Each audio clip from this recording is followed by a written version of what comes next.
7 மாதங்களில் மட்டும் 1,47,00,000 மதிப்புள்ள 930 செல்போன்கள் மீட்கப்பட்டு மாவட்ட காவல் கண்காணிப்பாளர் டாக்டர் ஆர் ஸ்டாலின் ஐபிஎஸ் அவர்களால் பொதுமக்களிடம் ஒப்படைக்கப்பட்டது. கன்னியாகுமரி மாவட்டத்தில் உள்ள அனைத்து காவல் நிலையங்களில் செல்போன் தொலைந்து போனதாக பல்வேறு மனுக்கள் பெறப்பட்டது. அந்த மனுக்கள் மீது உரிய நடவடிக்கை எடுக்க மாவட்ட காவல் கண்காணிப்பாளர் அவர்கள் உத்தரவிட்டிருந்தார். உத்தரவின்படி சைபர் பிரிவு போலீசார் காணாமல் போன செல்போன்களை கண்டுபிடித்து மீட்கும் பணியில் தொடர்ந்து தீவிரமாக ஈடுபட்டு வந்தனர். தொடர் நடவடிக்கையால் தற்போது சுமார் 43,50,000 மதிப்புள்ள 290 செல்போன்கள் கண்டுபிடிக்கப்பட்டது. மேற்படி கண்டுபிடிக்கப்பட்ட செல்போன்களை மாவட்ட காவல் கண்காணிப்பாளர் அவர்கள் உரிய நபர்களிடம் பொதுமக்களிடம் ஒப்படைத்தார். மேலும் செல்போன் காணாமல் போனதாக பெறப்பட்ட மனுக்கள் மீது துரித நடவடிக்கை எடுக்கப்பட்டு வருகிறது.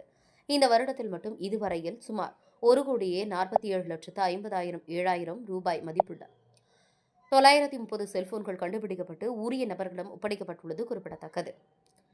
பொதுமக்கள் தங்களுடைய செல்போன் தொலைந்து போனால் அருகில் உள்ள காவல் நிலையத்தில் உடனடியாக மனுளிக்க வேண்டும் அல்லது தமிழ்நாடு போலீஸ் சிட்டிசன் போர்ட்டல் என்ற காவல்துறை இணையதளத்திலும் தங்களது புகாரை பதிவு செய்யலாம். CEIR போர்ட்டல் என்ற இணையதளத்தில் காவல் நிலையத்தில் பதிவு செய்யப்பட்ட மனு ரசீதை பதிவேற்றம் செய்து தவறவிட்ட செல்போனை நீங்களே பிளாக் செய்திட முடியும். வழிபோக நபரிடமோ சரியான பில் இன்றியோ செல்போன் வாங்க வேண்டாம். ஏனெனில் அந்த செல்போன் குற்ற சம்பவத்தில் சம்பந்தப்பட்டதாக இருக்கலாம்.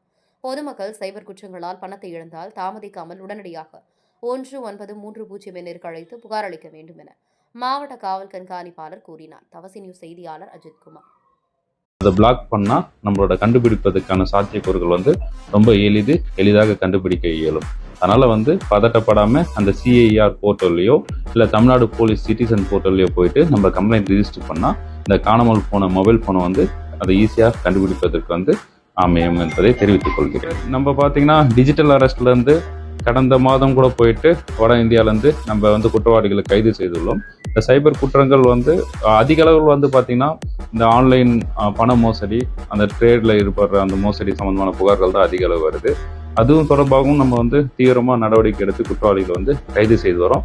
பாதிக்கப்பட்டவங்க உடனடியாக புகார் கொடுத்தா 1930 நம்பரில் புகார் கொடுத்தா உடனடியாக அவங்க பேங்க் அக்கௌண்ட் பிளாக் பண்ணி அவங்களோட பணம் திரும்ப பெறுவதற்கு ஒரு எளிமையான ஒரு வழி அமையும். அதனால பணம் இழந்த உடனே 1930 கால் பண்ணி கம்ப்ளைண்ட் பண்ற நடைமுறை பொதுமக்களுக்கு தெரியணும்.